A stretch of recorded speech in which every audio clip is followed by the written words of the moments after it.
Hello and welcome to the Central Now. I am Lekan Onabanjo. The top stories at this hour. National Judicial Council sets up 27 panels to probe alleged judicial misconduct. ECOWAS raises alarm over the spread of mpox in Africa. Equatorial Guinea's president names former bank chief Nsue as prime minister. Details to come your way shortly. Let's begin by telling you that the National Judicial Council has constituted 4 probe panels to investigate 27 High Court judges in Nigeria over various alleged judicial misconduct brought against them. The NJC set up the panels at its 106th meeting, presided over by the outgoing Chief Justice of Nigeria, Olukayode Ariwola. The Judicial Regulatory Body considered the report of its Preliminary Complaint Assessment Committee on 22 petitions written against 27 judicial officers of the federal and state high courts. Let's now tell you that the chairman of the Economic and Financial Crimes Commission, Ola Olukoyede, has condemned the trend of the repackaging, rebranding and reselling of government palliatives meant for the general populace. Olukoyede pointed out that such actions compromise the government's initiatives aimed at alleviating the hardships faced by vulnerable groups. In a statement released on Friday, the EFCC spokesperson, Dele Oyewale, conveyed that Olukoyede called upon the FCCPC to collaborate with the EFCC by sharing intelligence to improve operational effectiveness. The EFCC chairman acknowledged that the FCCPC had uncovered various issues concerning the misappropriation of palliatives and stressed that a partnership with the anti-graft agency would be instrumental in preventing such misconduct. And now to discuss this, we're joined by a public affairs analyst, Theophilus Akatuba. Theophilus, it's nice to have you join us on the news. So I want to believe it's a pleasure to join you this afternoon. Good afternoon to you. Okay, so I want to believe that you are privy to the report around the repackaging, rebranding and reselling of government palliatives that's actually meant for the people. What do you make of this development in the first place, knowing fully well that we have hardship in Nigeria? It's a very sad development. In fact, it's a very sad situation to hear that those that are tasked with the responsibility of distributing relief, palliatives, succor, comforts to citizens who are depressed are being made, are being deprived of the very important succor that government has provided. Very sad. There are such people who do that, are likened to witches and wizards and evil men, ignorant ones who do not know the consequence of intercepting good from those who deserve it. Very painful, very disturbing. So we're talking about social welfare programs on one side, and we are also looking at a high level of corruption in the country. And most times people blame the government for being corrupt, for embezzlement, for siphoning funds. Does it have to do with cultural orientation, a way of life? Is there a way that we can deal with this kind of ideology or practice by Nigerians? When people talk about government, what I wonder who they are referring to. I always ask them, are you referring to aliens? The government is made up of Nigerians, our brothers and sisters. So if there is a repackaging of palliative, such wickedness, it means that there is something wrong with our development. Our human development, the quality is very low. It means that our spiritual development is defective. It means that our moral development is faulty. That's why the government can never be better than the quality of the citizens, because it is the citizens who form the government, who are to discharge services to you and I, our brothers, in offices, who occupy privileged positions. They are the wicked ones. So there is no way you will elect anyone better than the citizens. It's very painful that it goes to the very core of the human quality of our people, of ourselves. We are doing poorly.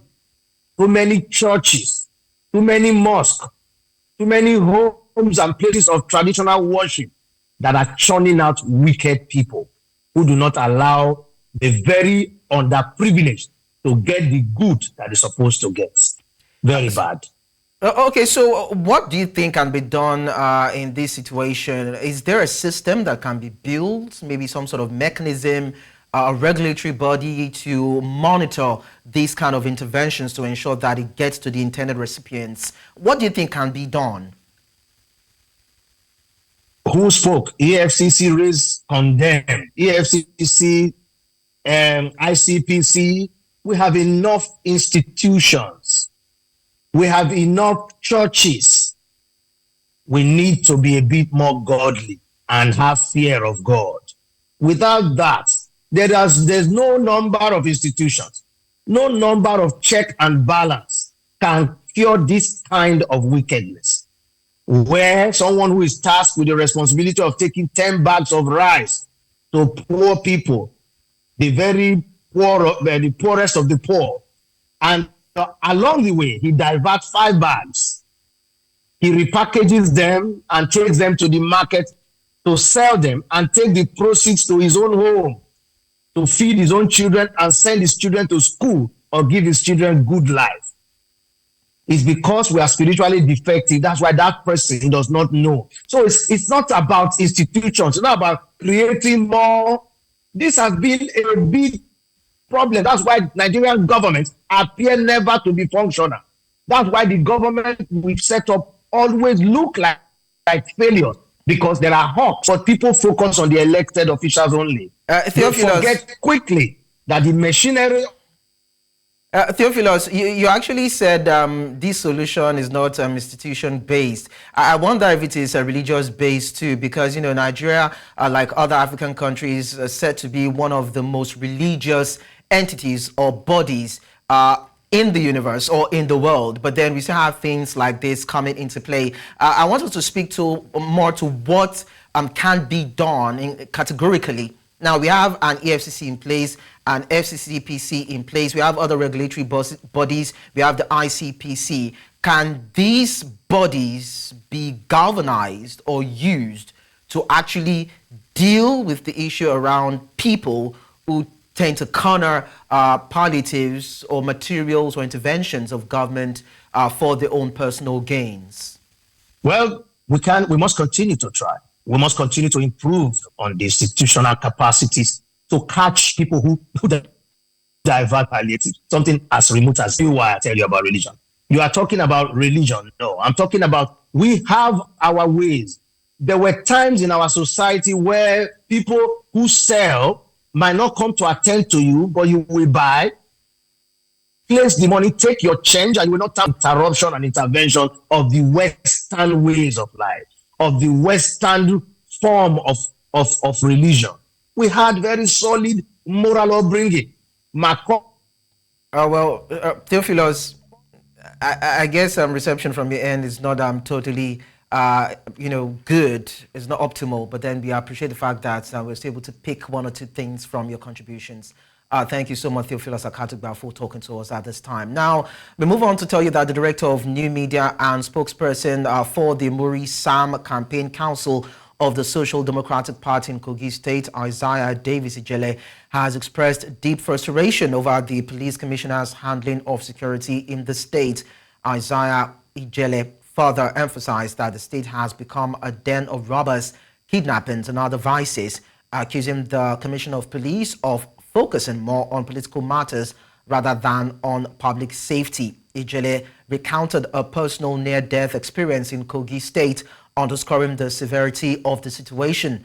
He also questioned how the commissioner knew about the Supreme Court's upcoming judgment date before it was officially announced. raising concerns about possible political manipulation. Earlier, the director of new media and spokesperson for the Muri Sam Campaign Council, Isaiah Ijele, gave more insights on this.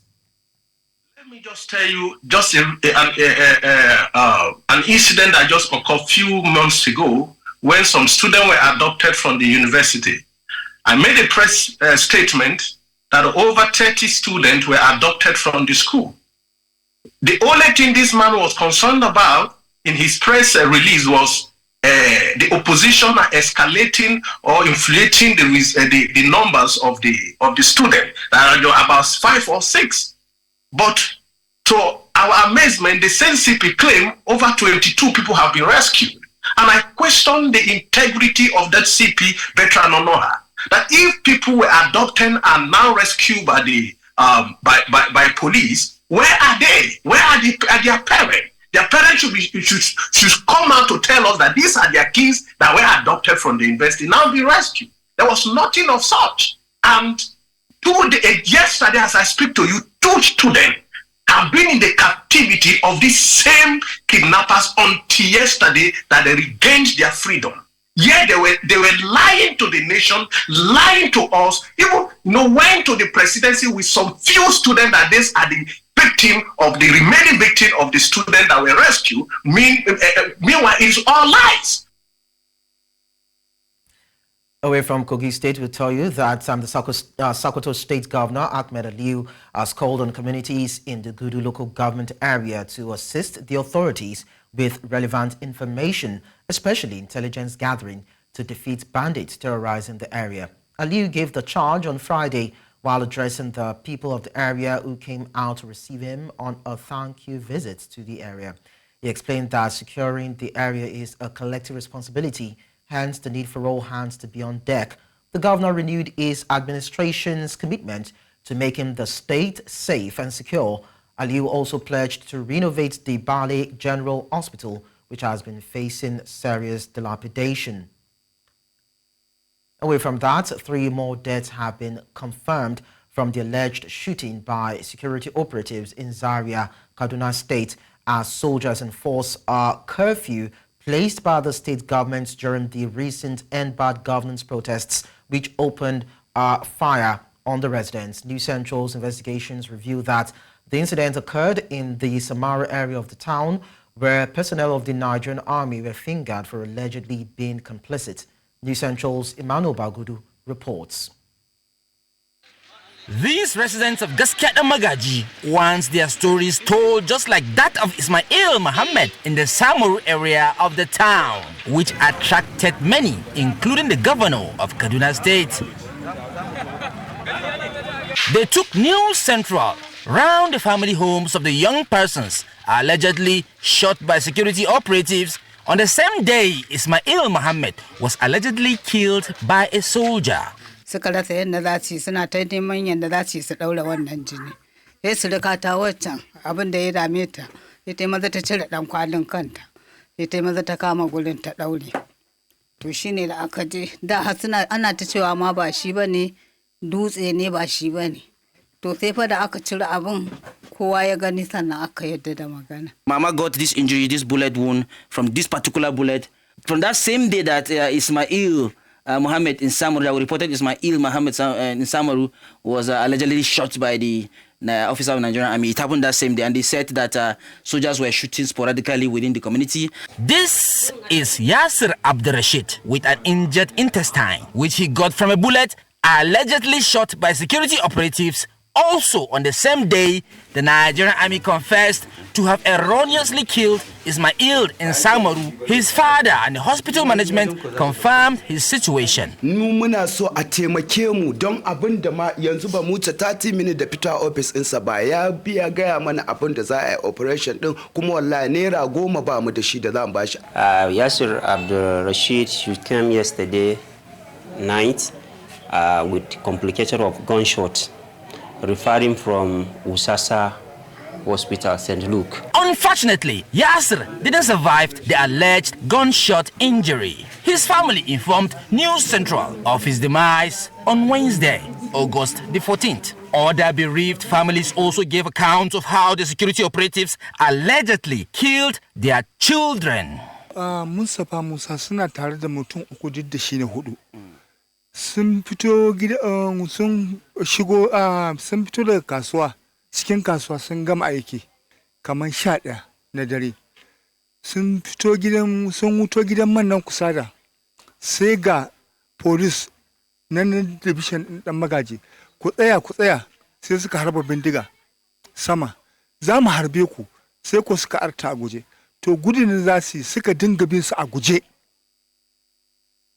harba bindiga na biyu da za su shine kawai shi kuma sai ya firgita sai sun kuya tsakanin hanyar dawowa da kuma na zuwa wannan tsakanin gadan sai ya rasu kamar 11 na rana na dawo na cimma abin ba na gida amma na jin wannan harbi na dawo na cimma an harbi yaron ya rasu kuma harbi bi aka yi mishi ba to kawai sai mun ga yanke ciki ya fadi ba mu sani ba sai an harbe shi ne ya so biyu. It is very important to state that all the accounts given by residents of Gaskiya Damagaji here in Zaria are mere allegations until proven right by relevant and appropriate authorities in Nigeria. Attempts to reach the Kaduna State Commissioner for Internal Security and Home Affairs via phone calls and text messages wasn't successful. With the families now calling for justice, many citizens will be hoping that the military authorities respond to these allegations. In Abuja for News Central, I am Emmanuel Bagudu. Emmanuel, thank you so much for that detailed report. You're watching News Central now. A break will do here. When we return, we'll continue with the stories. Many thanks for staying with us. The leadership of the All Progressives Congress in Rivers State has urged the National Working Committee not to disobey the court order that reinstated Chief Emeka Bekele-led executive in the state. The state APC Publicity Secretary, Darlington Onabanjo, gave the advice in a statement issued in Port Harcourt on Friday. Recall that a Rivers State High Court presided over by Justice Sika Akwioko had sacked the caretaker committee of the APC in the state, led by Tony Okocha, saying the party's National Working Committee does not have the power to dissolve an elected committee while its tenure was still running. Justice Akwioko also restrained the Okocha-led CTC from distracting the Bekele State APC leadership pending the expiration of their 4-year tenure. Now, the Edo State chapter of the People's Democratic Party has dismissed claims that its party candidate has been disqualified from contesting the upcoming governorship election. The Deputy Director of Strategic Communications of the Campaign Council says that those peddling the rumors are mischievous and irresponsible. It's almost all over the space that Aswe has been disqualified in the most brazen, uncouth misinterpretation of simple court declarations that are in the public space. When you lie to a people with the mind of making those people make uncouth judgments, it is treasonable. There is no sin. Elsewhere, the shortage of teaching manpower in Nigeria's secondary schools has continued to be an issue of concern for many. Education experts blame this shortage to be responsible for the falling standard of education in the country. Our correspondent, Idong Joseph, reports. One child, one teacher, one book, and one pen can change the world. These are the words of Nobel Prize winner Malala Yousafzai, an advocate of education.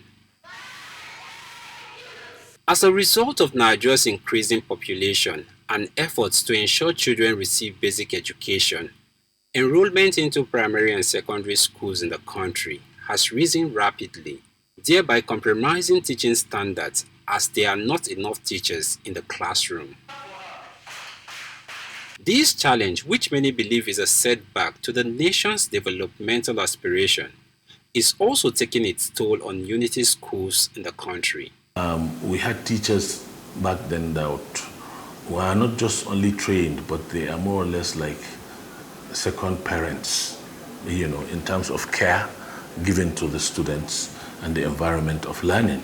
We've seen situations even where the Parents Teachers Association are actually those who have taken the responsibility of recruiting staff for unity schools.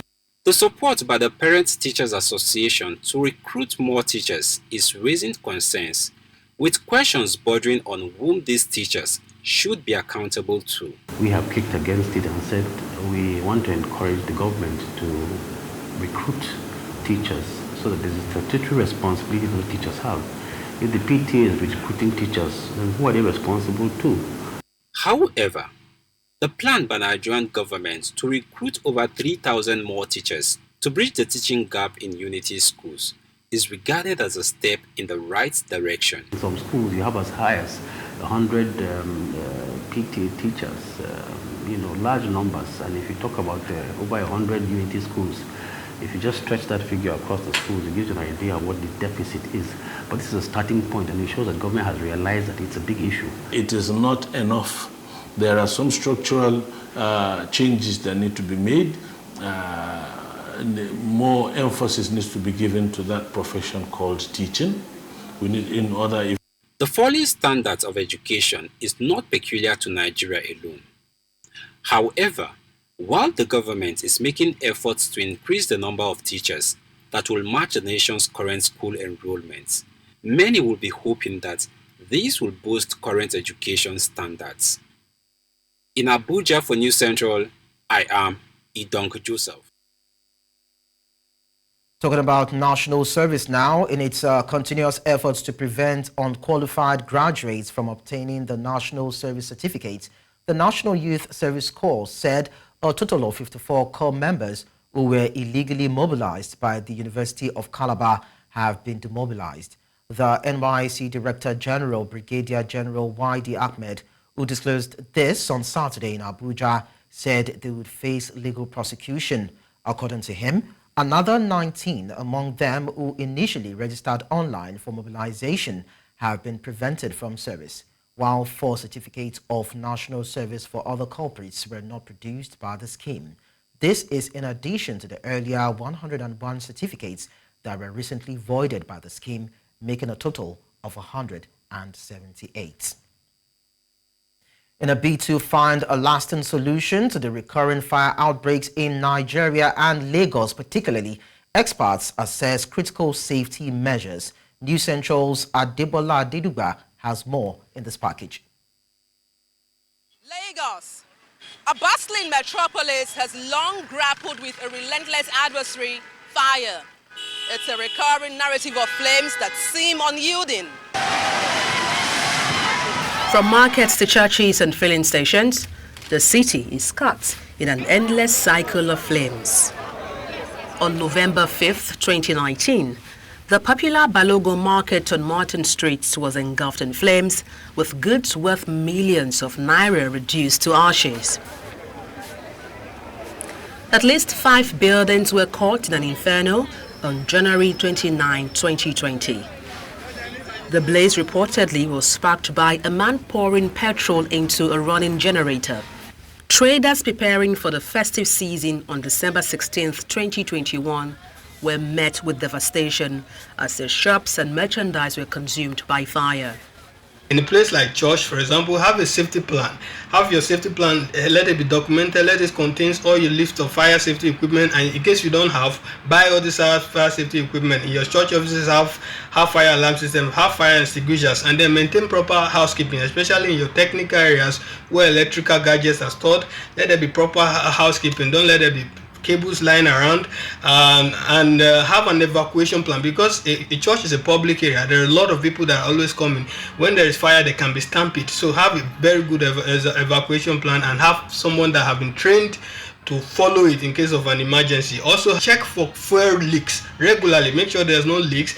control your oil spillage. If there's spillage of oil or fuel on the floor, make sure you pour full extinguisher on it so that it cannot be ignited. And then organization is very important. You see most times in Nigeria, especially when there's fuel scarcity, you see cars blocking exit and everybody coming in to buy fuel. No, let there be organization, because in case of emergency, vehicles cannot run, and then fire service vehicles cannot access the place. So, on March 28, 2023, the news once again carried the tragic story of five-story building in Balogun Market ravaged by flames.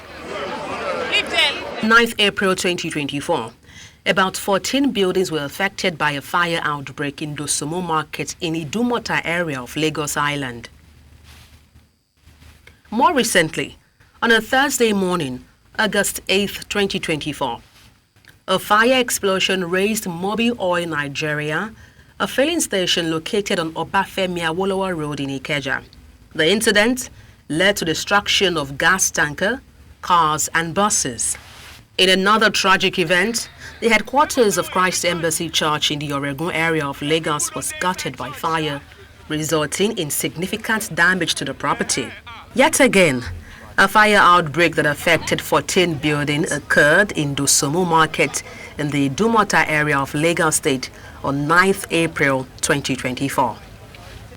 Though the flames have been doused, a burning question lingers. What critical safety measures must churches, markets and filling stations adopt to prevent such devastating fires, ensure rapid emergency responses, and protect lives and properties? Now, for marketplace and filling station looks similar because we have numbers of people recorded everyday activities here, and it's confined to a building. So what you are expected to do is, one, unplug all the electrical gadgets whenever you are leaving the church or you are leaving your shop, rather. So then the regular checking of aging cables and connections should be regularly checked. Using of substandard materials when you are doing your wiring stuff, your installation in your church or in your shop, to avoid using quack technicians. Go and make use of professionals. Then the filling station, you need to stop all the vehicles from operating that is running. Stop the engine while you want to refill their tank, and also avoid smoking in the filling station premises. Also, the phone calls, you minimize. Don't even use phone call when you are refilling, especially when you are dealing with LPG, which is very, very volatile and a very good explosion. Our emergency toll-free line 767-0112. It is hoped that with stringent fire safety measures in place, Lagos tail of flames will finally be extinguished. In Lagos for News Central, Adebola Adeduba. In a related development, the Lagos State Environmental Protection Agency, LASEPA, and the Ogun State Environmental Protection Agency, OGEPA, have launched a joint media campaign to ban open defecation along the Lagos-Ibadan Expressway, particularly targeting the median from Opik Plaza to Otedola Bridge. Open defecation has become a huge menace in Lagos State, contributing to environmental pollution. News Central's Bettina Nwili reports.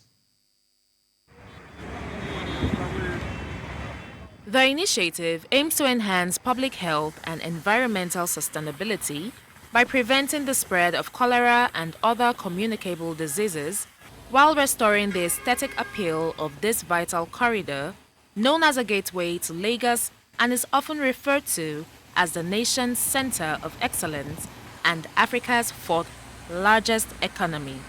The collaboration is essential. I mean, what has happened over time is that we have shared notes on several things between Lagos and Ogun State, and we have run a collaborative government so far. So on environmental issues and on things that have to do with open defecation in particular, the government of Ogun State reached out, and we have decided that we're going to jointly curb this menace.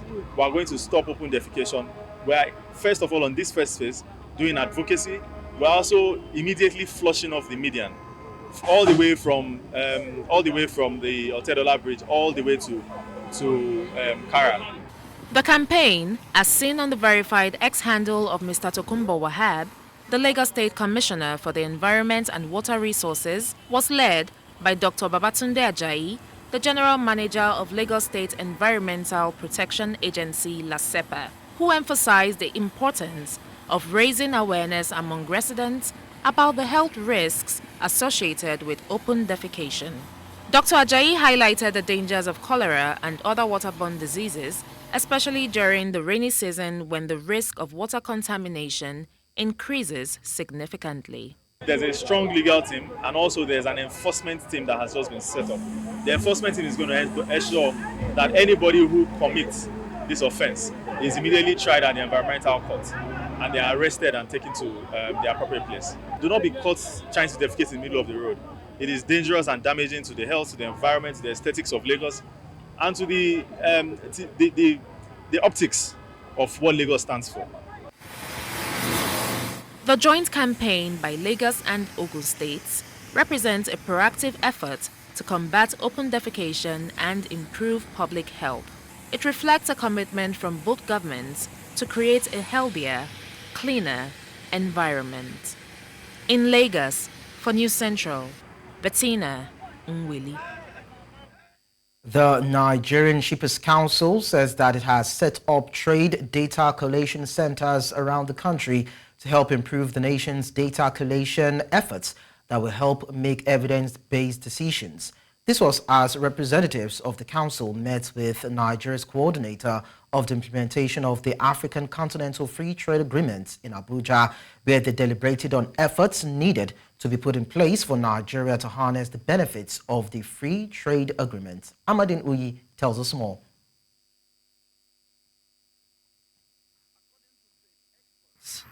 Nigeria is one of the most expensive countries to do trade.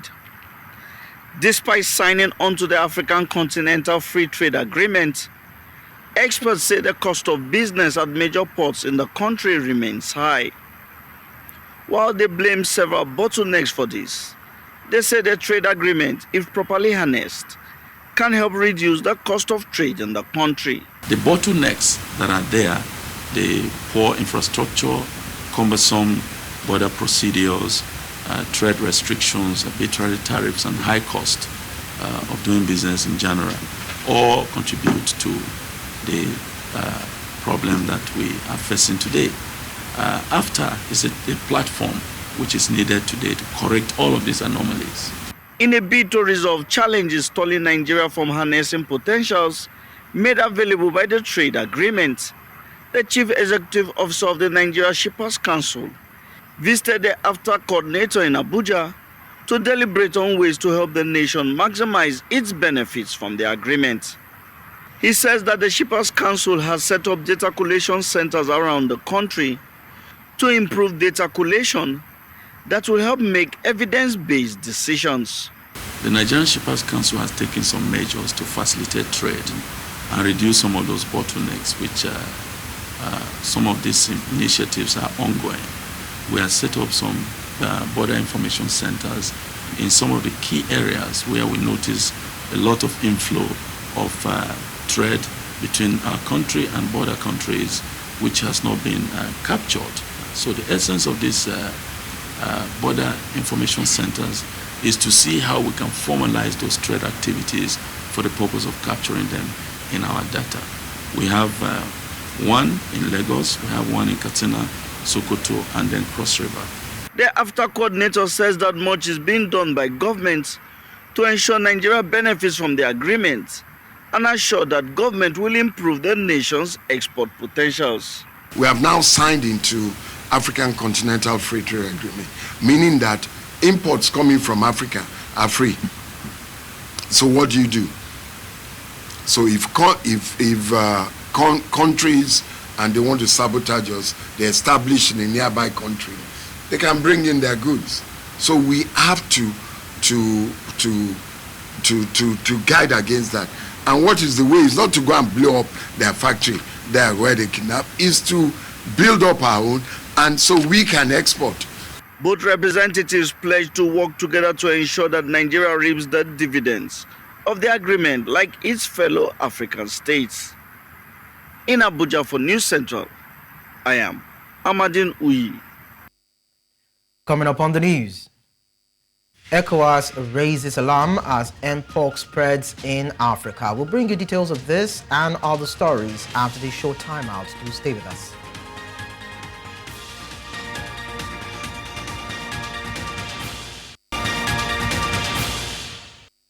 We'll now tell you that the ECOWAS Regional Center for Surveillance and Disease Control has reported that monkeypox continues to spread in the region, with 44 confirmed cases and 1 death recorded by the end of EPI Week 33, 2024. According to a report released on Friday, Nigeria, Cote d'Ivoire, Liberia, and Ghana are the hardest hit countries in the region. Mpox, or monkeypox, is a zoonotic viral disease caused by the monkeypox virus, part of the orthopox virus genus. While it shares similarities with smallpox, it is generally less severe. The virus spreads from animals to humans through direct contact with the blood, bodily fluids, or lesions of infected animals. Human-to-human transmission occurs through respiratory droplets, contact with infected body fluids, or exposure to contaminated objects.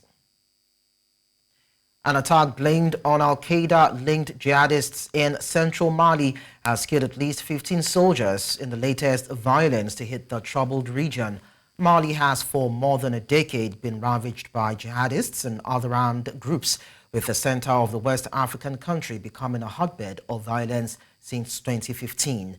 The source added that there were also missing and wounded soldiers. Another elected official confirmed the information, adding that the provisional toll included 14 members of the National Guard and 1 gendarme. Now, Equatorial Guinea's President Teodoro Obiang Nguema Mbasogo has named a former bank chief, Manuel Nsua, as Prime Minister. This is according to a decree published nearly 3 weeks after the previous government resigned after being deemed ineffective. In a decree signed by Obiang, it said Nsua has been charged with the administrative coordination of Equatorial Guinea. Equatorial Guinea's 82-year-old President Obiang has ruled over a small African nation, a former Spanish colony rich in oil deposits, for 44 years. The United Nations and non-governmental organizations frequently criticize repression of any form of dissent in Equatorial Guinea. Away from that, heads of states arrived at the 44th Southern African Development Community Summit holding in Harare, Zimbabwe. The 16-nation summit will see Zimbabwean President Emmerson Mnangagwa take over as chairman of the regional alliance. The SADC summit has been preceded by the meeting of senior officials and the Council of Ministers tasked with preparing the agenda for the heads of state. Some civic society organizations meeting in Harare ahead of the summit are calling for the revival of SADC Tribunal, or formation of a new entity which would be mandated to hold member countries accountable for their actions. Still ahead on the news, we tell you that around 100 firefighters tackle inferno in central London. We'll get into that and the rest of the stories after this short break. Stay with us.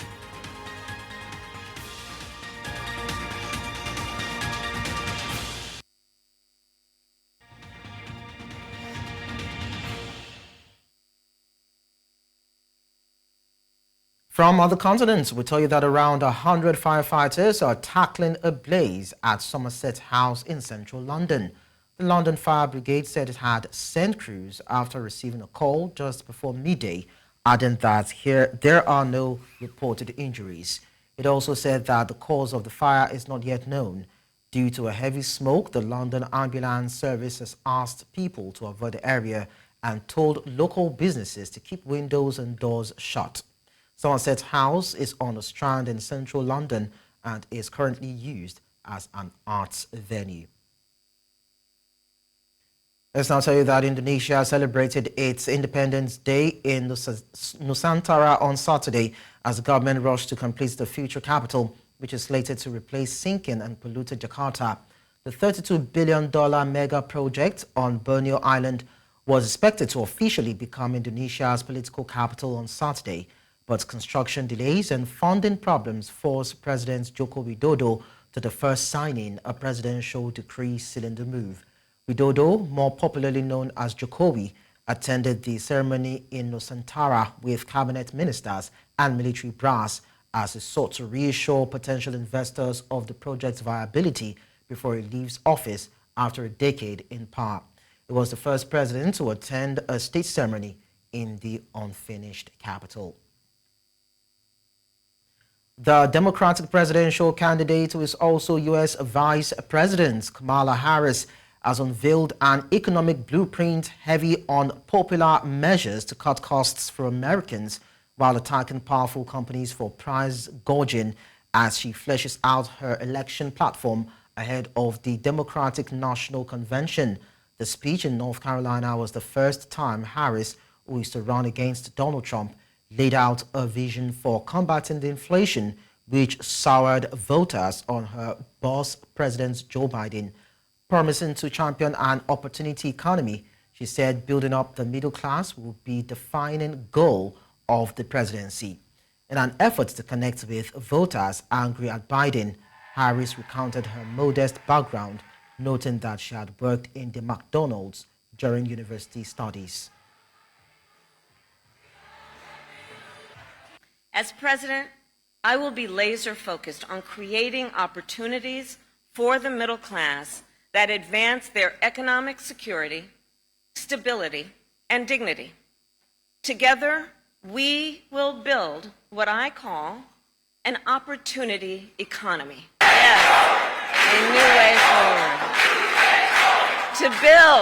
To build an America where everyone's work is rewarded and talents are valued, where we work with labor and business to strengthen the American economy, and where everyone has the opportunity not just to get by, but to get ahead. Building up the middle class will be a defining goal of my presidency, because I strongly believe when the middle class is strong, America is strong.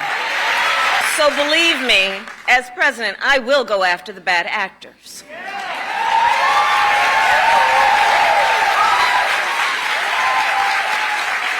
And I will work to pass the first ever federal ban on price gouging on food.